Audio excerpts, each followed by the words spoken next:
Shalom, selamat pagi semua. Selamat pagi semua. Kayaknya muka-muka tertekan ini di Bandung semua. Why? Ya, kita percaya bahwa kita memiliki kekuatan ketika kita datang menyembah. Amin. Oleh karena itu, mari kita siapkan hati kita, berikan salam kiri kanan. Tuhan Yesus baik. Tuhan Yesus baik, menghadap kiri kanan. Kita percaya bahwa Tuhan yang selalu memberikan kita kekuatan, bahwa Tuhan yang selalu menolong kita dalam sepanjang kehidupan kita dalam satu minggu ini. Bahwa kita percaya ketika kita datang di hadirat Tuhan, kita membawa sesuatu yang untuk memberikan yang terbaik bagi Tuhan. Mari kita tundukkan hati kita berdoa.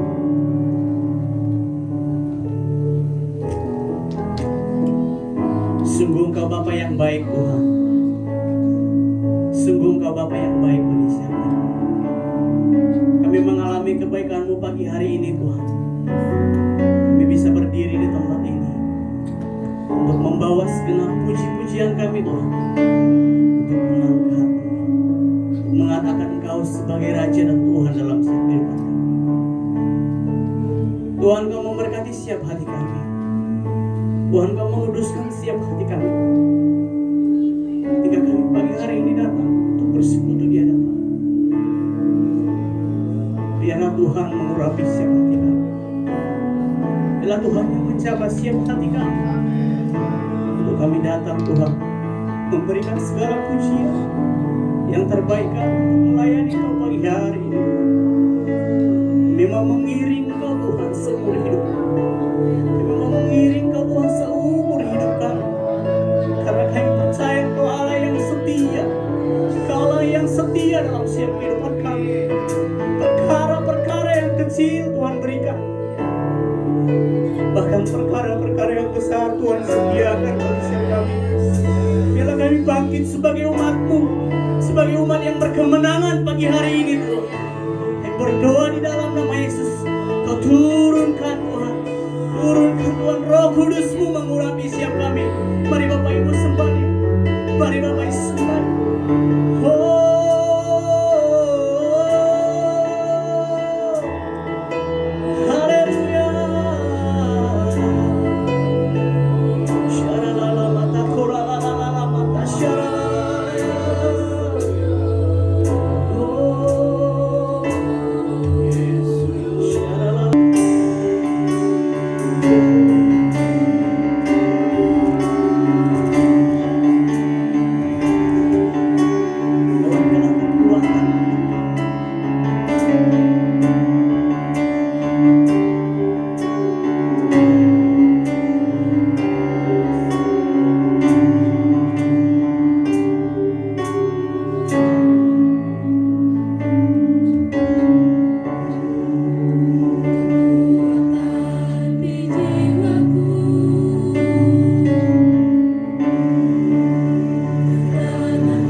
besar. Amin. Kita mempunyai Allah yang besar, yang tidak terbatas dalam setiap kehidupan. Oh, haleluya. Biarlah Tuhan pagi hari ini yang bersatu hati bersepakat Tuhan untuk merendahkan hati kami, untuk mendengarkan kebaikan daripada Engkau pagi hari ini. Biarlah firman-Mu yang Kau taburi Tuhan pagi hari ini membebaskan, memerdekakan setiap hati kami.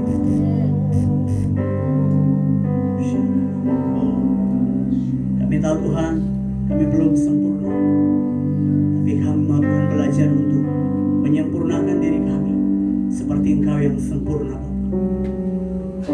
Di dalam nama Tuhan Yesus. Kurang nama Yesus.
doakan kami.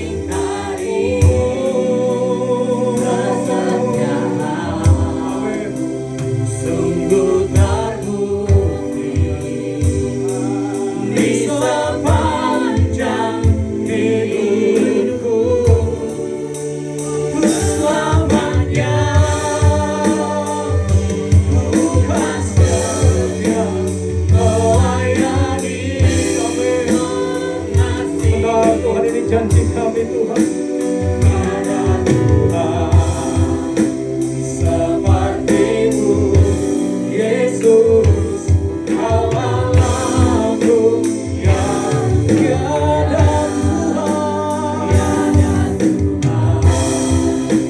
seperti-Mu, Yesus, Allah-Ku yang tiada Tuhan yang seperti-Mu.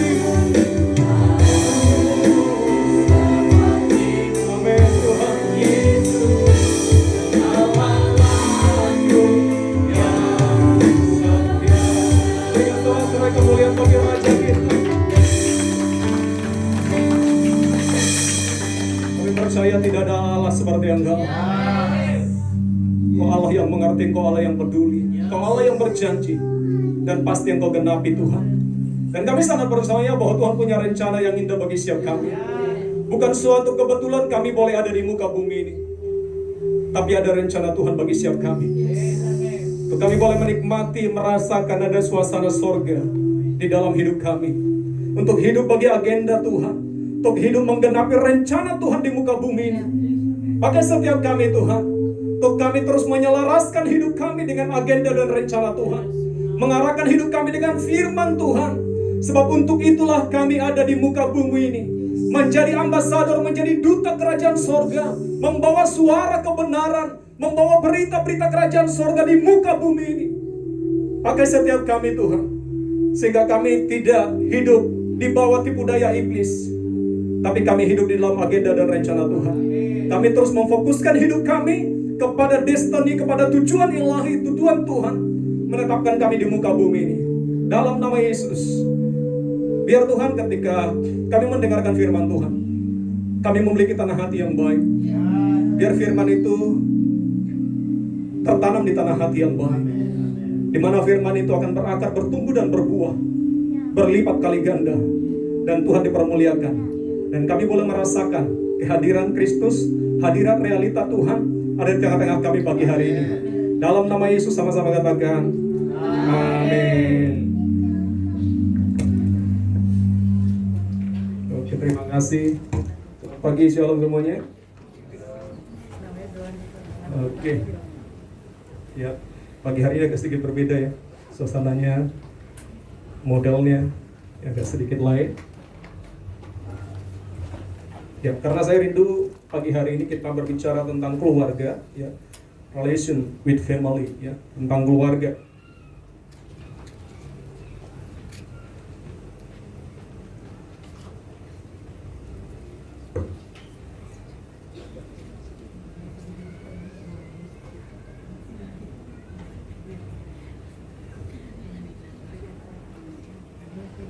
Ya, institusi pertama yang Tuhan tempatkan, ya Tuhan bentuk di muka bumi adalah yang namanya keluarga. Amin. Amin. Ya, Tuhan yang membentuk keluarga. Tuhan punya rencana buat sebuah keluarga, dan Tuhan hadir di dalam di tengah-tengah keluarga. Ya, Tuhan membentuk keluarga. Karena itu, ya semuanya dalam hidup kita diawali dari keluarga. Setuju katakan amin. Amin. Semuanya diawali dari keluarga. Saudara lahir dari mama, ya, dari sebuah keluarga. Dan pembentukan yang pertama itu terjadi di dalam keluarga. Ya. Jadi keluarga memiliki peranan yang sangat penting membentuk siapa saudara, siapa saya, dan siapa kita semuanya. Betul?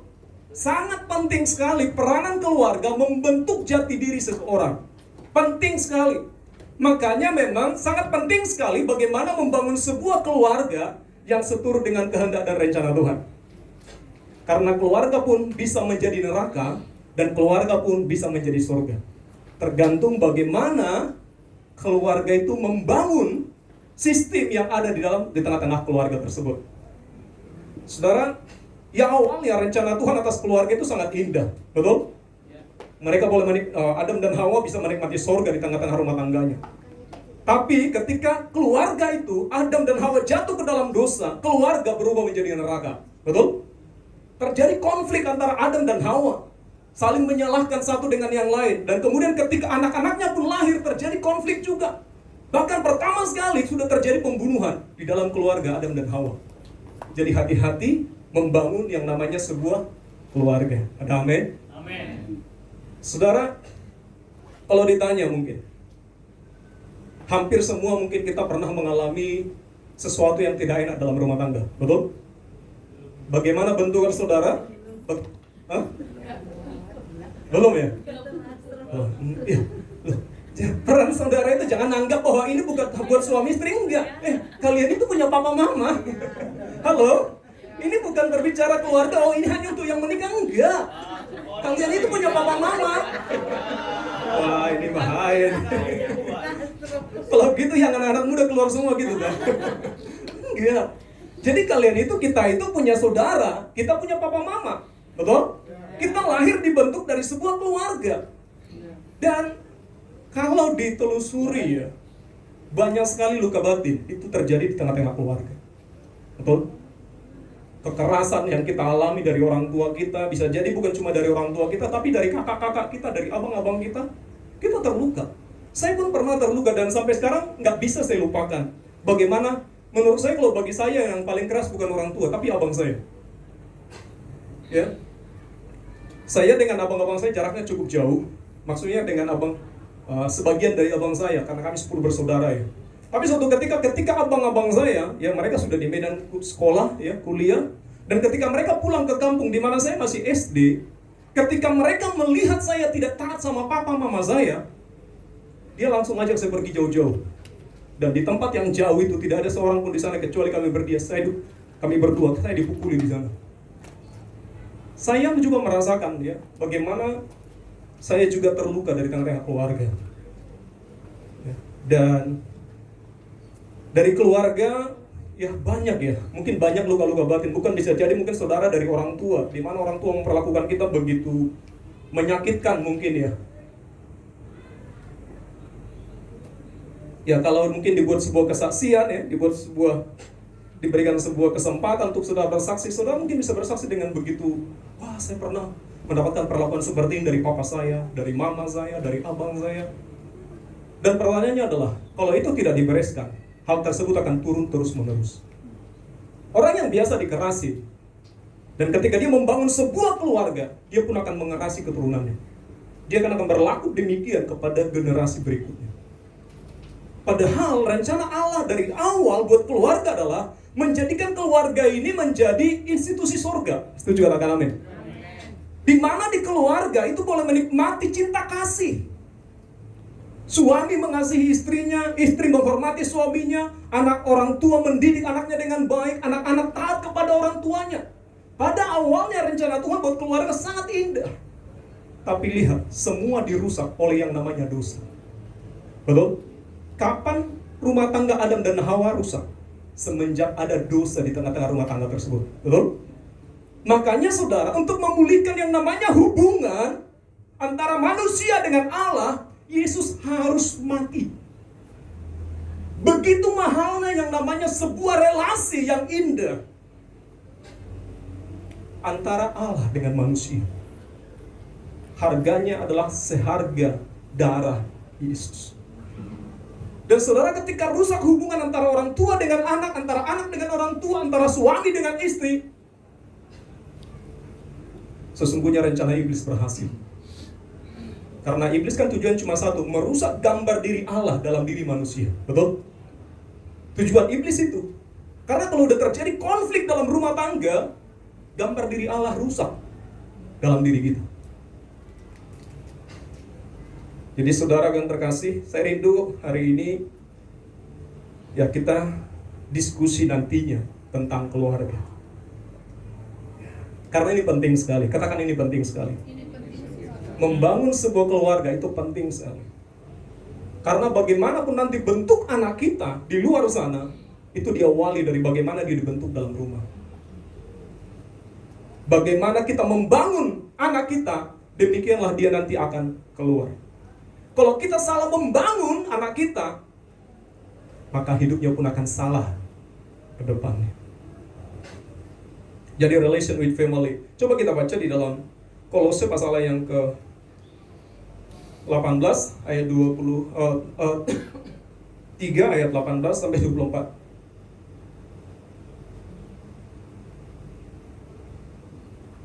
Kolose pasal yang ketiga 18 ayat 24 next Ju. Di situ ada sebenarnya. Ya, Kolose pasal yang ketiga 18 sampai 25 kita baca ya. Kita baca berganti-gantian yang ayat 18 perempuan, wanita, yang kemudian selanjutnya laki-laki. Di sini batasnya nggak ada, dia langsung ya.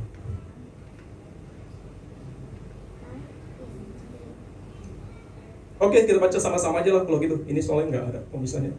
Harus buka Alkitab lagi. Oke, sama-sama kita baca 2, 3. Hai istri-istri, tunduklah kepada suamimu sebagaimana seharusnya di dalam Tuhan. Hai suami-suami, kasihilah istrimu dan janganlah berlaku kasar terhadap dia.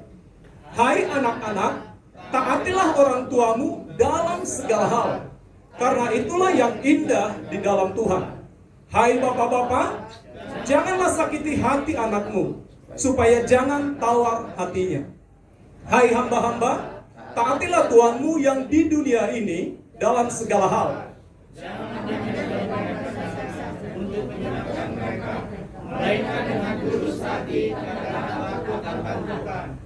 Apapun juga yang kamu perbuat, perbuatlah dengan segenap hatimu, seperti untuk Tuhan dan bukan untuk manusia. Kamu tahu bahwa dari Tuhanlah kamu akan menerima bagian yang ditentukan bagimu sebagai upah. Kristus adalah Tuhan dan kamu hambanya. Barang siapa berbuat kesalahan, ia akan menanggung kesalahannya itu, karena Tuhan tidak memandang orang. Amin. Di sini terbangun yang namanya hierarki dalam keluarga. Ya. Hierarki dalam keluarga. Ya, di situ sangat dikatakan ya. Hai istri-istri, tunduklah kepada suamimu sebagaimana seharusnya di dalam Tuhan. Hai suami-suami, kasihilah istrimu dan janganlah berlaku kasar terhadap dia. Saudara, kalau ini aja kita hidupin dalam rumah tangga kita, itu keren. Ini harus kita tanam dalam diri kita masing-masing. Ini mungkin untuk suami istri ya. Ya, hai istri-istri, tunduklah kepada suamimu sebagaimana seharusnya di dalam Tuhan. Ini digambarkan ya, hubungan rumah tangga itu digambarkan antara Kristus dengan jemaat. Sangat intim, sangat dekat. Jadi hubungan rumah tangga itu bahkan dikatakan bahwa saya dan saudara, kita ini mempelai perempuan daripada Kristus. Ada amin? Amin. Kita ini mempelai perempuan, Yesus adalah mempelai pria. Makanya sebagaimana seharusnya di dalam Tuhan, hai istri-istri tunduklah, sama seperti gereja, kita tunduk kepada Kristus. Demikianlah para istri tunduk kepada suaminya. Itu kebenaran. Itu kebenaran yang Tuhan tetapkan. Ya. Tapi saudara, begitu banyak para istri yang tidak tunduk kepada suaminya. Betul. Begitu banyak para istri menanduk suaminya. Ya. Faktanya seperti itu. Di luar sana itu begitu sangat banyak istri yang tidak tunduk kepada suaminya. Di luar sana, di sini tidak ada, saudara. Amin. Nggak ada yang ngaku atau apa, bagaimana ya? Sini memang nggak ada, yang kita jauhkan dari sini. Ya kan? Di luar sana banyak, saudara. Mereka nggak taat kepada suaminya. Mereka konflik kepada suaminya. Mereka memberontak kepada suaminya. Di luar sana banyak terjadi perceraian. Salah satu faktor terbesar adalah istri nggak tunduk kepada suami. Apalagi kalau sampai istrinya penghasilannya lebih besar dari suaminya. Bumerang.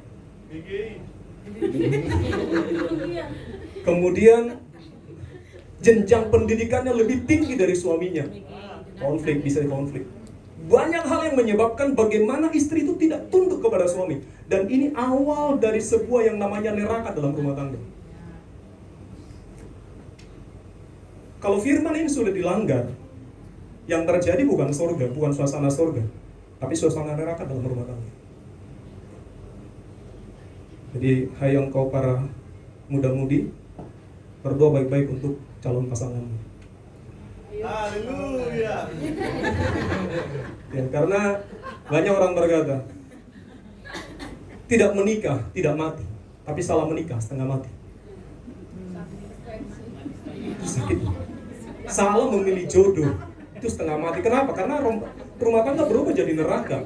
Tidak menikah dia fine-fine saja, dia menikmati hidupnya sendiri. Tapi ketika dia udah menikah dan salah menikah, setengah mati, stroke langsung kan gitu. Konflik terus pagi, siang, sore, wah.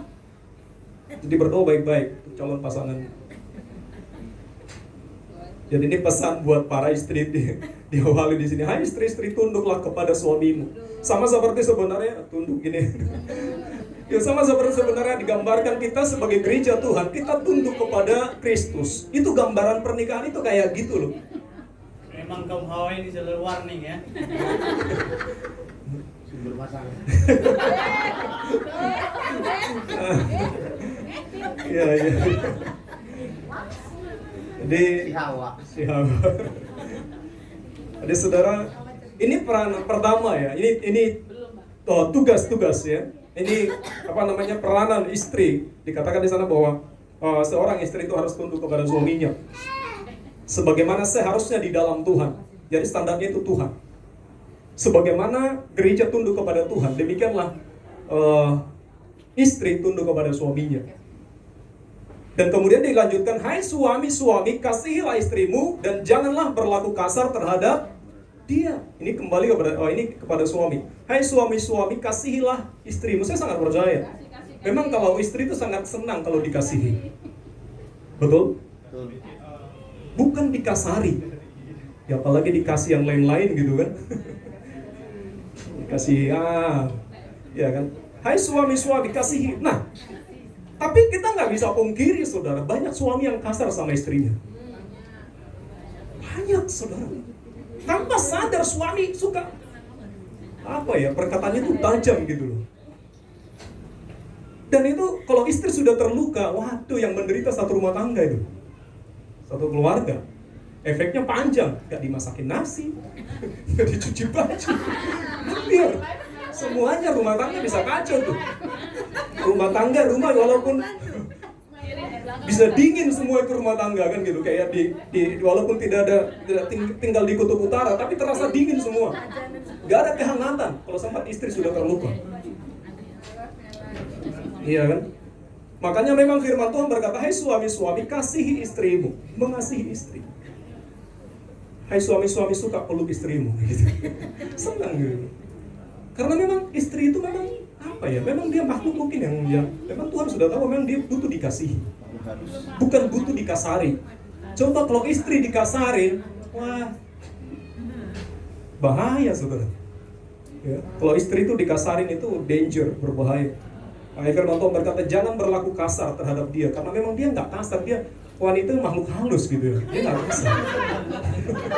Makhluk halus, dia lembut gitu ya, hatinya lembut, mudah untuk mudah untuk tersentuh, mudah juga untuk terluka kadang gitu ya.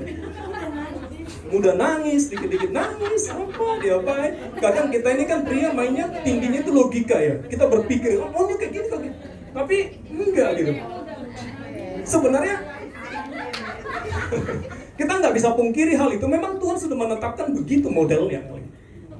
Makanya kadang ketika ada masalah, cuma satu sebenarnya, datang suami peluk istri aman. Kasih uang belanja. Apalagi diajak lagi gitu kan, diajak lagi shopping, jalan-jalan yuk gitu ya. Selesai. Ya karena memang mereka butuh kasih sayang. Butuh itu.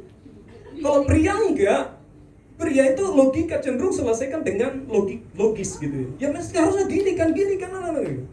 Ya, jadi memang beda sih, beda perannya. Makanya di sini dikatakan sebagai suami, ya kalian juga yang calon-calon suami udah belajar dari sekarang juga, ya belajar mengasihi istri, ya calon istri.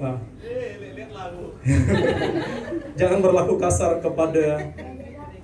terhadap kaum Hawa, ya.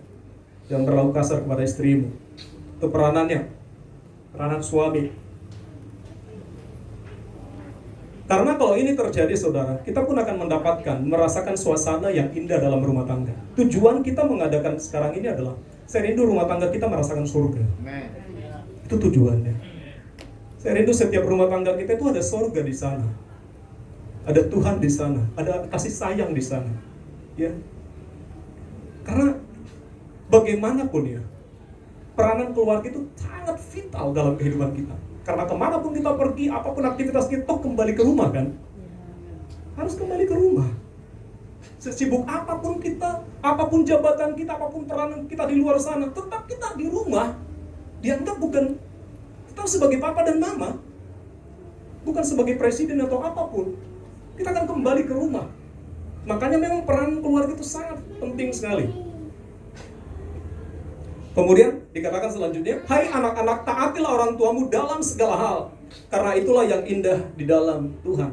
Hai anak-anak, taatilah orang tuamu dalam segala hal. Nah, bagaimana kalau orang tuanya salah? Ini jadi masalah kan? Bagaimana kalau orang tuanya salah mendidik anak? Urusan dengan Tuhan lah. Apakah dia harus taati orang tuanya?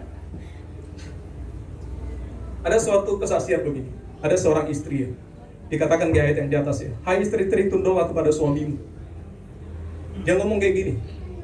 Suatu ketika, ini kisah nyata. Ini memang mereka orang Kristen. Tapi ketika mereka menghadapi kesulitan ekonomi, keluarga ini, karena mereka kesulitan ekonomi, suaminya itu jual istrinya dengan pakai ayat firman Tuhan. Berkata begini, firman Tuhan berkata, hai istri, tunduk kepada suamimu. Tunduk. Suruh jual. Marah kan? Ini real. Hati-hati juga menggunakan ayat firman Tuhan. Iblis juga bisa pakai ayat. Ini dia pakai, suaminya pakai itu. Terus dia konseling. Terus, Pak Pendeta, apa yang harus saya lakukan? Dia tuntut saya untuk taat kepada, tunduk kepada suamiku. Dan sekarang dia juga.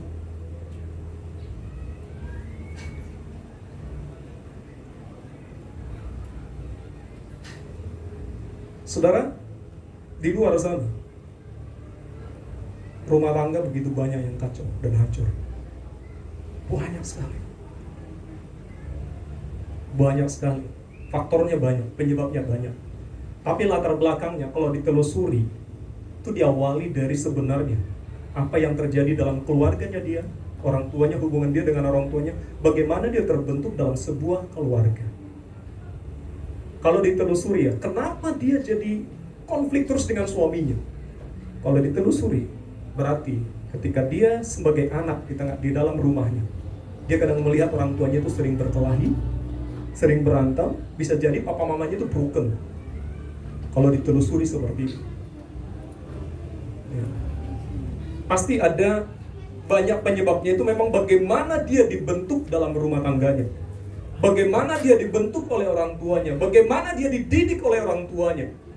Itu akan menjadi model buat dia, bagaimana nanti dia membangun keluarganya. Atau ketika ya saya ada ngomong-ngomong dengan seseorang ya, dan dia begitu terluka sama papanya. Kisahnya itu adalah suatu ketika dia melakukan sebuah kesalahan apa gitu ya, dan kemudian anak ini dia ditendang sama papanya. Ditendang, anaknya terlempar jauh. Dan itu membuat dia begitu terluka. Nah, ada dua respon ketika dia mengalami kekerasan dalam rumah tangga. Yang pertama, dia akan ofensif, menyerang, atau dia akan diam, defensif, diam, tapi memendam dalam hatinya. Suatu ketika saya besar, saya akan balas. Satu lagi dia melawan, apa? Dan dia frontal gitu, lawan. Ada dua reaksi orang kalau menghadapi hal itu. Tapi itu membuat dia begitu trauma, dan itu membuat dia begitu terluka sebenarnya. Jadi contohnya ketika anak-anak ya, hai anak-anak, taatilah orang tuamu dalam segala hal, karena itulah yang indah di dalam Tuhan. Nah, ketika orang tua kita tidak akurat, Apa yang harus kita lakukan sebagai anak-anak? Mengajarkan sesuatu yang salah, mendidik kita dengan cara sesuatu yang salah. Kadang anak-anak kan susah, ya.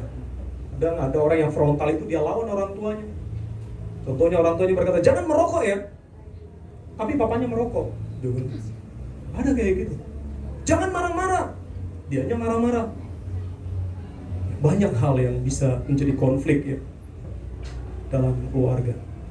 Ya anak sebenarnya cara terbaik memang adalah bisa dia diskusi sama papanya, tapi dalam suasana yang bukan pada saat itu. Mungkin bisa diajak papa mamanya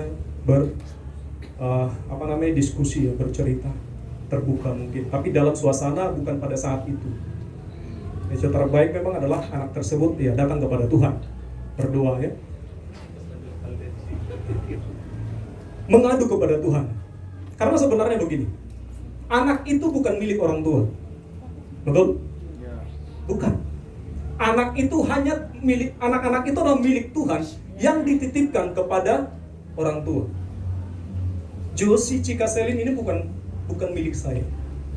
Mereka ini hanya dititipkan untuk saya didik. Karena kan ada waktunya juga mereka akan meninggalkan kami sebagai orang tua. Sama seperti kita sekarang meninggalkan kedua orang tua kita. Kita pergi, kita merantau, kita ditinggal di sini. Akan ada waktunya juga mereka ini akan pergi. Ketika mereka bertemu dengan suaminya, dengan istrinya, mereka meninggalkan kita. Tetap saudara bahwa mereka itu bukan milik kita, mereka milik Tuhan. Jadi kita sebenarnya tidak punya hak sepenuhnya terhadap anak kita. Mereka pribadi tersendiri, tapi mereka adalah milik Tuhan, sepenuhnya milik Tuhan. Nah, di sini dikatakan selanjutnya, hai bapak-bapak, janganlah sakiti hati anak-anakmu, supaya jangan tawar hatinya. Hai bapak-bapak, janganlah sakiti hati anakmu, supaya jangan tawar hatinya. Ini sebuah peringatan. Jangan. Ya, hai bapak-bapak, jangan, sebuah peringatan. Jangan sakiti hati anak-anakmu, supaya jangan diperingati lagi, tawar hatinya. Saudara, ini sebuah peringatan buat kita, para bapak-bapak. Ya, dan kalian juga nanti akan calon bapak-bapak juga. Karena memang kadang ya, saya nggak tahu ya, kita tanpa sadar orang tua, bapak, kadang bisa marah sama anak kita sampai over. Yang tujuannya adalah mendidik, tapi cenderung akhirnya jadi melukai. Saya pun kadang menyadari kayak gitu. Jadi kadang marah yang berlebihan.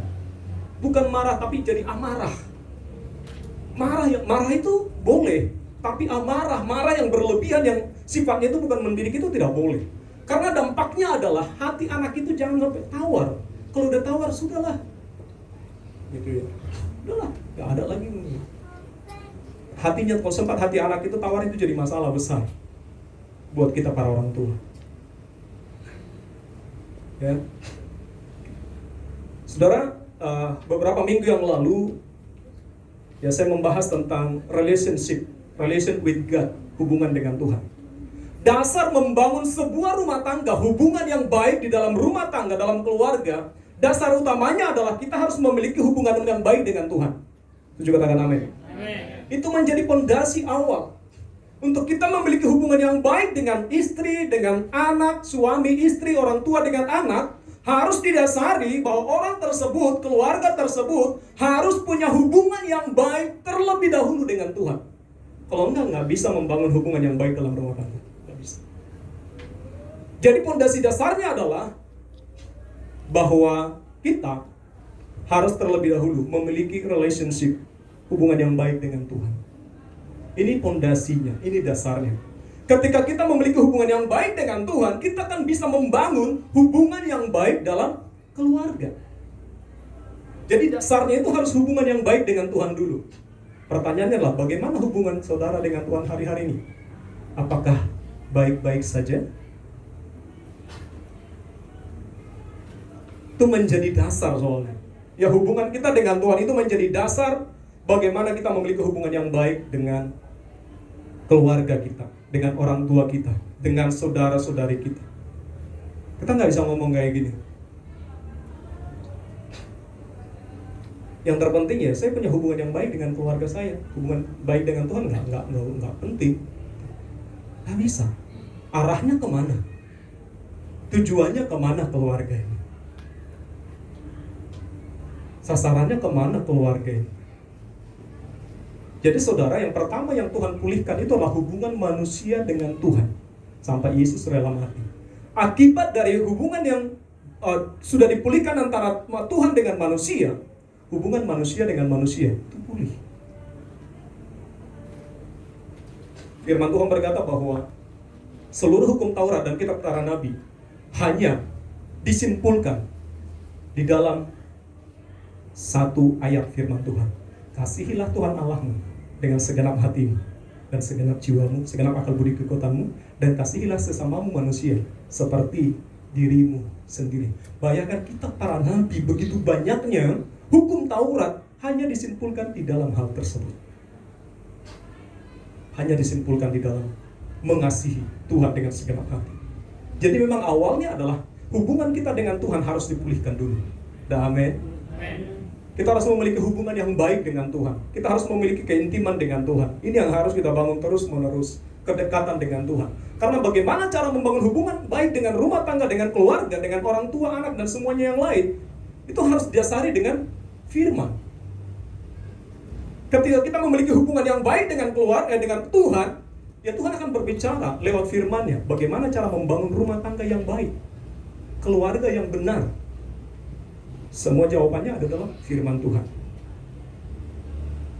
Kita nggak bisa memungkiri tidak ada konflik dalam rumah tangga, betul? Kadang konflik dalam rumah tangga itu bukan hal yang besar penyebabnya, tapi hal sepele. Boleh, kita lagi mangkal, hati kita lagi apa, pekerjaan kita lagi mumet, disinggung dikit, marah. Jadi kadang hal kecil itu bisa menimbulkan konflik. Namun kita belajar bagaimana cara menyelesaikan konflik dalam rumah tangga. Dasarnya apa? Firman Tuhan. Halo? Amin? Kita belajar firman Tuhan tentang hal tersebut. Oke, next. Ya, kalau kita belajar di dalam ayat firman Tuhan ada atau di dalam Alkitab, ya banyak kisah-kisah di mana ada keluarga yang membangun rumah tangga dengan baik. Ada juga keluarga yang tidak baik. Ya, ada keluarga-keluarga yang di mana dia membangun rumah tangganya dengan baik, ada juga keluarga di mana dia keluarganya itu kacau balau. Ya, salah satu keluarga yang kacau balau itu Imam Eli. Bayangkan dia Imam Eli, imam besar di Israel, tapi keluarganya kacau balau. Keberhasilan kita di luar sana, apapun profesi kita, tidak ada artinya kalau keluarga kita hancur, keluarga kita kacau. Jadi saudara, penting sekali untuk membangun keluarga yang baik. Ada amin? Ada keluarga Samuel juga, anak-anaknya juga kacau juga, ya. Nah, bagaimana keluarga Nuh? Nah, Nuh ini termasuk keluarga yang berhasil membangun rumah tangganya. Dia membawa anak-anaknya takut akan Tuhan, sampai hanya satu keluarga yang diselamatkan dari seluruh dunia, dari seluruh orang yang ada di muka bumi. Hanya keluarga Nuh yang diselamatkan. Dan dia membentuk sebuah peradaban baru di dunia. Jadi kita ini hanya adalah keturunan Nuh. Awalnya keturunan Adam dan Hawa, tapi semua keturunan Adam dan Hawa habis, kecuali Nuh dan istri dan anak-anaknya. Dan Nuh membangun sebuah tatanan baru dalam rumah tangga. Tapi tetap iblis nggak senang, saudara. Di keluarga Nuh pun sudah mulai, anak-anaknya udah mulai kacau, jatuh dalam dosa lagi. Ya. Jadi memang iblis akan sangat berusaha merusak yang namanya rumah tangga, apapun caranya. Jadi waspadalah, waspadalah, waspadalah. Waspadalah, karena iblis itu berusaha. Sasaran paling utama yang dia rusak itu rumah tangga. Kalau rumah tangga rusak, bangsa rusak. Kalau rumah tangga tangguh, bangsa tangguh. Jadi memang fondasi bangsa yang kuat itu rumah tangganya kuat, keluarga-keluarga kuat. Jadi penting sekali keluarga. Ya. Next. Ya, ada hierarki tatanan dalam keluarga, ya. Yang pertama, kepala dari semuanya adalah Kristus. Kemudian pasangan, ya, suami istri turun ke orang tua, anak-anak turun ke orang tua, turun ke keluarga besar. Keluarga besar ini kakak adik dari orang tuanya tersebut, ya, keluarga besar, kakak adik dari istrinya. Keluarga besar dari kedua belah pihak. Kemudian saudara dalam Kristus masuk dalam gereja. kemudian ke lingkungan. Ini hierarki ya, tatanan dalam keluarga dan lingkungan semuanya. Jadi setelah Kristus itu langsung pasangan suami istri. Jadi suami istri ini sangat sentral sekali, sangat penting sekali untuk memiliki hubungan yang baik. Bagaimana cara membangun hubungan baik dalam pasangan hidup? Salah satunya memiliki quality time. Memiliki waktu bersama-sama dengan suami istri secara khusus. Kadang anak saya Josie sering kali, "Mam, Dad, gak ngedate tak?" Dia suruh sekali suruh kami untuk ngedate gitu ya, pergi berdua kemana gitu. Gak tahu ya, mungkin apakah supaya bebas mereka di rumah, saya nggak tahu juga. Nah, itu sering banget berkata, "Dede, Mam, nggak ngedate tak?" Gitu. Sering sekali suruh kami pergi berdua. Mungkin apakah karena jarang pergi berdua ya? Biar bebas di rumah. Ya. Jadi hubungan suami istri ini penting sekali. Sekali lagi saya katakan gini, ketika ada sebuah survei, siapakah yang terpenting dalam hidup seorang suami? Apakah mamanya, anaknya, pasangannya, atau keluarganya? Yang terpenting dalam kehidupan suami istri itu adalah suami istri sendiri. Karena yang bisa menemani kita sampai akhir hayat kita, mati kita itu cuma suami istri kita. Makanya janji pernikahan itu hanya maut yang bisa memisahkan. Jadi sebenarnya yang terpenting bagi suami selain Tuhan itu istrinya, bukan anaknya. Bukan anaknya. Oh, bukan berarti anak nggak penting. Anak tetap penting. Yang terpenting bagi istri bukan anaknya juga, tapi banyak ketika menikah yang terpenting bagi suami dan istri siapa? Anaknya. Waktunya paling banyak habis untuk siapa? Anaknya. Salah, saudara. Nggak kayak gitu. Yang terpenting sebenarnya selain Tuhan ya, tentunya. Yang terpenting bagi suami adalah istri.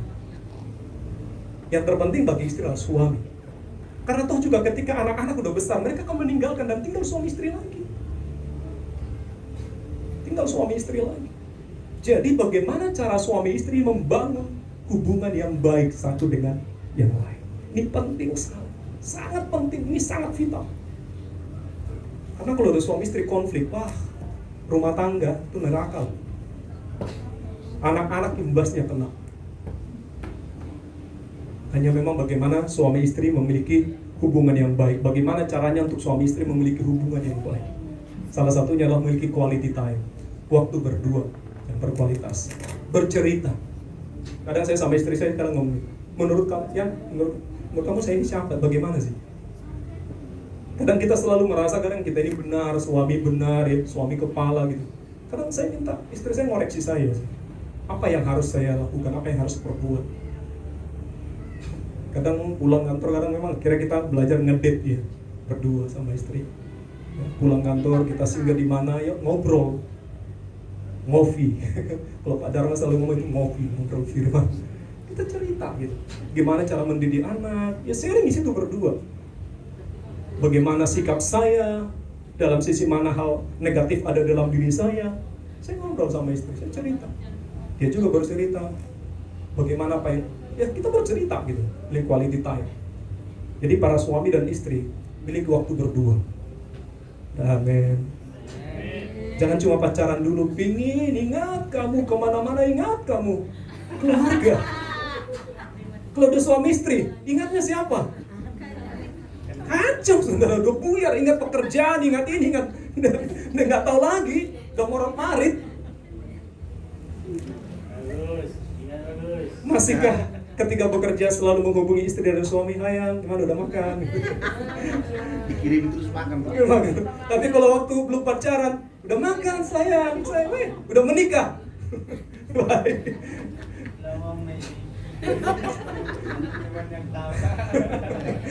Jadi saudara, ini perlu sekali kita perbaiki. Amin. Tuhan sangat merindukan di dalam rumah tangga itu ada surga. Amin. Bukan neraka. Nah, bagaimana cara menghadirkan surga dalam rumah tangga? Ini penting sekali, sangat penting. Karena pemuritan pertama sekali terjadi itu dalam rumah tangga lo. Memuridkan anak-anak itu tugas suami dan istri. Bagaimana kita mendidik anak-anak kita, demikianlah nanti dia bertumbuhnya. Seperti apa dia di luar sana, itu berasal dari bagaimana orang tuanya mendidik anaknya. Jadi orang tua, suami istri perlu sekali diskusi bagaimana cara mendidik anak yang baik dan benar seturut dengan firman Tuhan. Penting sekali, sediakan waktu untuk hal itu. Karena anak itu adalah investasi kita yang tidak ternilai, lebih daripada investasi yang lain. Investasi terbesar bagi suami, istri, orang tua adalah anak. Jadi investasikan waktu kita bersama-sama dengan anak. Suatu ketika ya, ada seorang pengkhotbah. Dia pelayan Tuhan. Dia terkenal pelayanan di dalam dan luar negeri. Tapi saudara, rumah tangganya, keluarganya, dia 4 tahun tidak omongan sama anaknya. Bisa ya kayak gitu ya? Anaknya jadi pecandu game selama 7 tahun. Bayangkan anaknya pecandu game selama 7 tahun. Papanya pelayanan hamba Tuhan besar. Pelayanan di dalam dan luar negeri. Anaknya kecanduan game 7 tahun. Itu enggak gampang. Dia mendatangkan 9 psikolog untuk menangani anaknya. Padahal dia seorang psikolog juga. Iblis memang merusak, hancur banget. Dan suatu ketika dia datang. Dia datang sama anaknya, dia belikan sebuah benda, barang yang cukup mahal. Dia kasih sama anaknya. Dia pikir anaknya akan senang. Tapi anaknya ngomong apa sama bapaknya? Pak, yang aku butuhkan bukan benda itu. Yang aku butuhkan adalah apa? Yang aku butuhkan adalah waktu bersama-sama dengan Papa. Papanya sibuk pelayanan kemana-mana, dalam dan luar negeri. Tapi dia gak punya waktu untuk anaknya. Sampai akhirnya saudara, hamba Tuhan ini bersentak dengan hal tersebut. Dia cancel semua pelayanannya dia. Dia temani, dampingin anaknya. Berkorban semuanya, dia dampingin anaknya. Sampai mereka memiliki hubungan yang baik, dipulihkan. Dan kemudian anaknya itu sampai lepas. Anaknya itu begitu kepahitan sama bapaknya. Yang dia lepas dari game-nya, dia lepas dari banyak ikatan-ikatan ya. Ya, 4-5 tahun, 4 tahun lebih dia tidak omongan sama bapaknya, konflik sama bapaknya. Diam-diaman. Bayangkan kayak gitu. Iblis sasaran utamanya adalah merusak keluarga. Kalau keluarga udah rusak, semua yang lain rusak. Jadi penting sekali Bapak Ibu Saudara, ya kita perlu membangun keluarga yang seturut dengan firman Tuhan. Amin. Amin. Seturut dengan kehendak Tuhan. Jadi pasangan, bagaimana orang tua mendidik anak-anaknya, ini perlu terus didiskusikan orang tua suami istri. Kemudian bagaimana hubungan orang tua dengan anak, bagaimana hubungan anak dengan anak. Ya, bagaimana hubungan, ya mungkin kalian kalian kan belum punya suami, belum punya istri gitu. Bagaimana hubungan kalian dengan keluarga, dengan orang tua? Bagaimana hubungan kalian dengan kakak-kakak, adik, semua yang lain? Apakah baik-baik saja? Kalau tidak, perlu diperbaiki. Ada amin? Karena yang terpenting adalah hubungan. Iblis merusak yang namanya hubungan. Ini kalau FOG Kids yang jadi Iblis paling rusak itu awalnya adalah hubungan. Dosa merusak hubungan. Jadi hubungan itu vital sekali. Karena gini, kalau kita sudah nggak punya hubungan, kamu tidak berarti untukku, aku juga tidak berarti untukmu, kamu juga tidak berarti untukku. Begitu. Jadi saudara, penting sekali hubungan. Saya bersyukur di tengah-tengah keluarga ya. Di tengah-tengah keluarga saya, keluarga besar tentunya, naik satu level dari keluarga inti saya, naik ke keluarga besar saya. Saya berulang kali, nggak tahu udah beberapa tahun terakhir ini, ada apapun yang terjadi dalam keluarga, saya sering kali ngadakan Zoom keluarga besar. Ketika saya buat WA, buat grup, satu orang pun tidak ada yang merespon. Ego sektoral. Ya, kadang konflik dalam rumah tangga, hubungan kakak dengan adik itu kadang sensitif banget ya. Ya merasa inilah gitu ya, hubungan rusak. Dan saya berusaha untuk menyatukan keluarga saya. Hubungan kakak dengan abang, ya. Ito dengan semuanya lah. Saya berusaha untuk membangun itu. Sampai sudah bertahun-tahun sih ya. Ada kan Natal bersama, tutup tahun bersama, ada yang sakit jom bersama, berdoa bersama, saya bangun. Dan saya tahu hubungan kakak saya dengan abang-abang, jadi hubungan saudara di antara kami itu ada yang konflik memang. Konfliknya macam-macam penyebabnya. Banyak hal. Contohnya ada cara gitu. Saya maunya begini, saya maunya begini, rame dah gitu. Aco. Dan kemudian karena tidak hidup di dalam kasih Kristus, yang ada adalah sakit hati. Yang ada adalah konflik batin. Yang ada adalah tidak cakapan.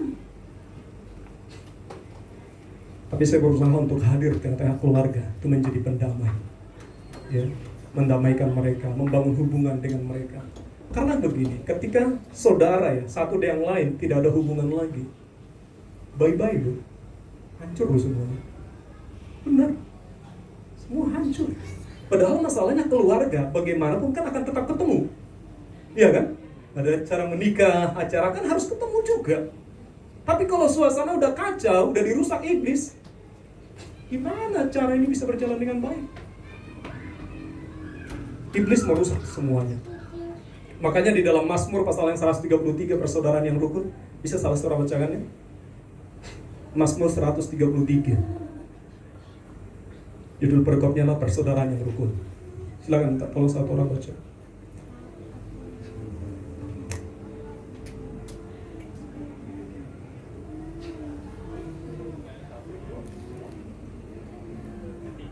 Semuanya cuma sedikit tiga itu.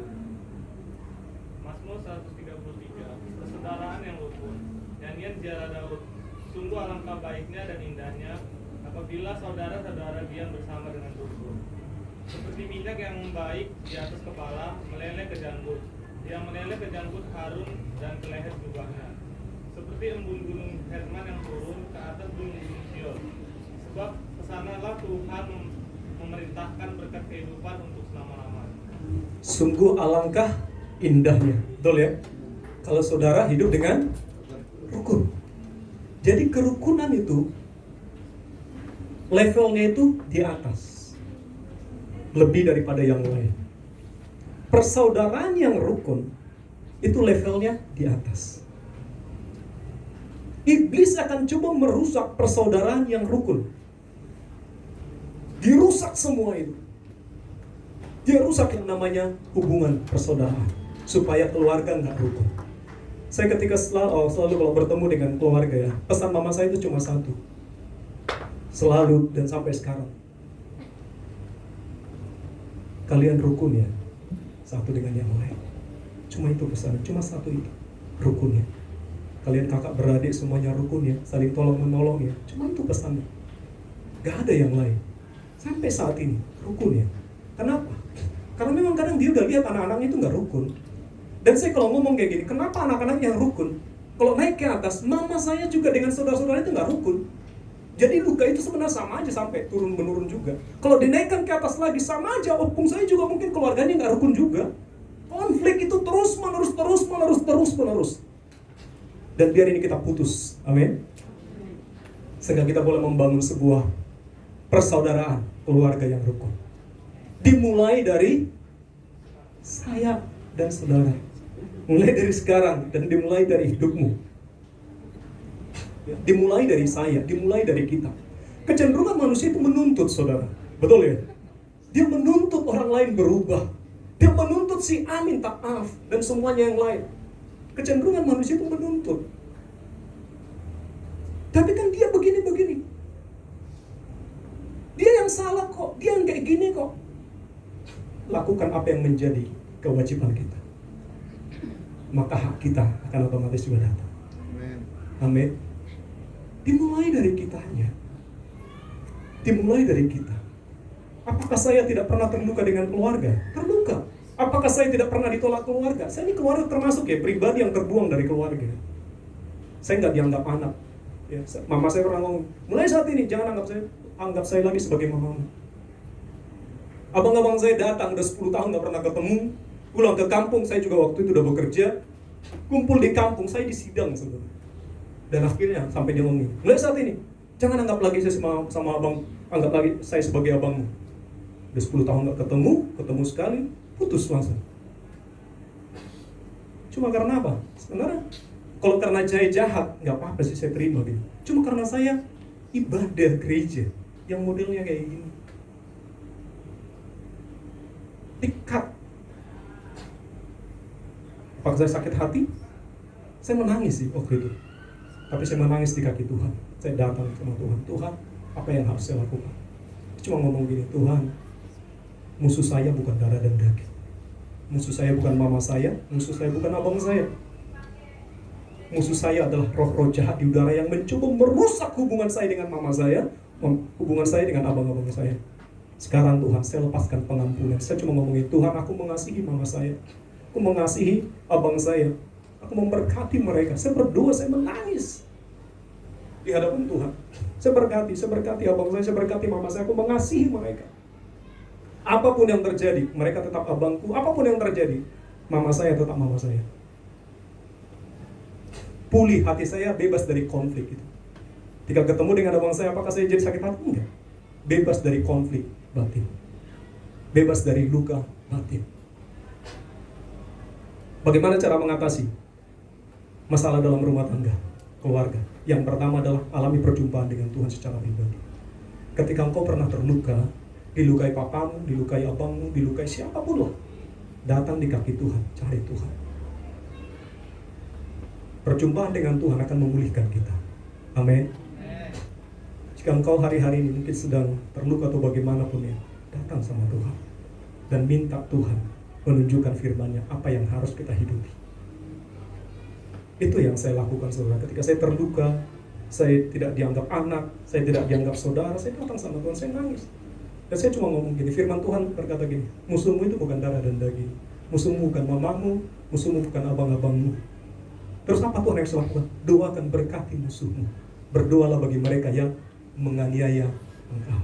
Saya berkati, saya doain mama saya berkati mama saya doain abang-abang saya. Pulih, saya bebas dari konflik batin itu. Alami perjumpaan dengan Tuhan. Kemudian kedua, kalau ada masalah, konflik dalam rumah tangga, bangun komunikasi. Jangan putus yang namanya komunikasi. Bangun komunikasi. Nah, memang ketika membangun komunikasi banyak hal ya yang harus kita pelajarin di sana ya dalam komunikasi. Karena kadang komunikasi pun ketika ngomong komunikasi bisa jadi konflik juga gitu ya. Masalah. Tapi komunikasi nggak boleh diputus. Karena kalau udah komunikasi putus, bye-bye. Gitu kan. Bye-bye. Dan nggak ada lagi. Nggak ada harapan. Tapi bangun terus komunikasi. Kalau firman Tuhan berkata sih ya, jangan matahari terbenam sebelum padam amarahmu. Berlomba-lomba untuk saling memaafkan dan mengampuni. Jangan matahari terbenam sebelum kadang banyak kan kadang diam-diaman 1 hari, 2 hari, 3 hari, 4 hari udah marah, 1 minggu, wah. Yang senang siapa? Iblis. Kita yang rugi. Seharusnya bagaimana? Firman Tuhan berkata memang jangan matahari terbenam sebelum padam amarahmu, itu kebenaran. Saya terapkan ini dalam hidup saya. Ketika berjalan membangun rumah tangga dengan istri saya sepakat dengan ini. Kalau kita bermasalah ya, jangan tunggu sampai besok selesai. Hari ini harus selesai. Jangan sampai diam-diaman 1 hari, 2 hari, 3 hari. Wah, diam-diaman neraka di rumah. Tapi kalau udah selesai berpelukan, maaf ya saya salah tadi begini, saya minta maaf. Selesai. Besoknya tertawa bersama. Biar kita anak-anak seperti anak-anak dalam dosa. Ya. Tapi dewasa di dalam karakter. Jadi seperti Kristus. Di ketika ada dosa, selesaikan langsung. Jangan tunda. Itu sama dengan kita memberikan kesempatan kepada iblis. Saya bangun dalam rumah tangga sama istri saya. Ya, istilahnya gini, bahwa kita ini nggak bisa luput dari kesalahan, betul? Suami tidak akan ada kesalahan sama istrinya. Dan istri juga sama kok. Tapi ketika ada masalah, apa yang harus kita lakukan? Datang, jumpai, minta maaf. Kalau memang kita salah. Baru mungkin yang berikutnya diskusikan dengan baik. Diskusi. Kenapa tadi gini, ya penyebabnya ini bagaimana, ya diskusi aja. Sebenarnya masalahnya kadang masalah kecil ya, tapi itu bisa mendatangkan neraka dalam rumah. Ya. Jadi ya kadang banyak masalah dalam rumah tangga ya. Kita nggak bisa pungkiri masalah antara anak dengan orang tua juga ya. Bisa jadi ada. Bagaimana cara solusinya? Ketika ada masalah antara orang tua dengan anak, diskusi, jumpai anak kita. Kalau memang kita salah, orang tua ngaku salah sama anak. Saya sama anak saya berulang kali kalau saya salah saya jumpai. Josi juga, Dedi salah, Dedi minta maaf ya. Tadi Dedi terlalu marah. Jika Selin juga sama, saya minta maaf sama mereka kalau saya salah. Kalau saya terlalu marah sama anak saya, mungkin karena gini, mungkin marah gitu. Kemudian saya merasa bahwa ya saya over. Saya datang, saya jumpai, Dedi minta maaf, saya peluk mereka. Dan mereka juga minta maaf sama saya, karena mereka nggak obey, nggak taat sama orang tuanya. Selesai. Berikutnya berpelukan, selesai, bermain bersama. Kadang saudara, tanpa sadar orang tua dengan anak tahan-tahanan, biarin hari ini, hari besok, terus-menerus. Apakah keadaan bertambah baik? Tidak, bertambah buruk. Ya. Jadi ajak anak kita diskusi. Ya. Kadang istri saya juga kadang ngomong ketika ada sesuatu sama anak-anak, ya kita harus berdiskusi dengan mereka.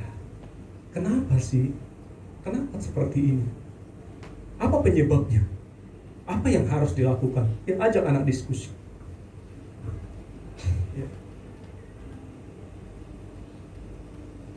Ya mungkin ini masih banyak siapanya, tidak cukup sampai di sini aja. Ya. Saya mau kita diskusi ya tentang keluarga ya. Amin.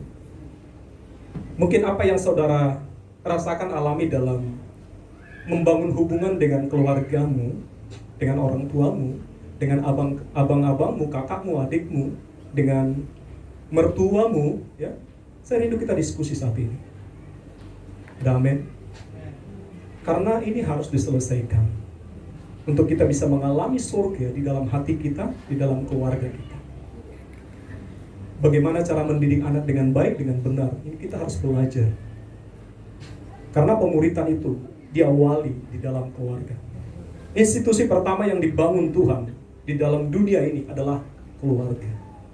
Keluarga kuat, bangsa kuat. Keluarga kuat, gereja kuat. Keluarga kacau, gereja juga kacau, bangsa juga kacau. Jadi memang membangun keluarga yang akurat itu penting sekali. Sangat penting. Itu penting sekali untuk kita bangun ya. Mungkin ada masalah-masalah yang kita hadapi hari-hari ini terhadap keluarga kita, orang tua kita, hubungan kita dengan abang kita, kakak kita, dengan mama kita, dengan siapa lah. Untuk kita boleh diskusi ya. Komunikasi yang tidak baik. Ego. Ya, kadang ngomongnya kasar, ngomongnya tajam, ngomongnya seperti apa gitu ya. Jadi komunikasi. Jadi bagaimana membangun komunikasi yang baik antara suami dengan istri, orang tua dengan anak. Ini perlu sekali untuk kita pelajari. Oke, mungkin itu aja. Silakan mungkin ada pertanyaan-pertanyaan. Jadi Q&A.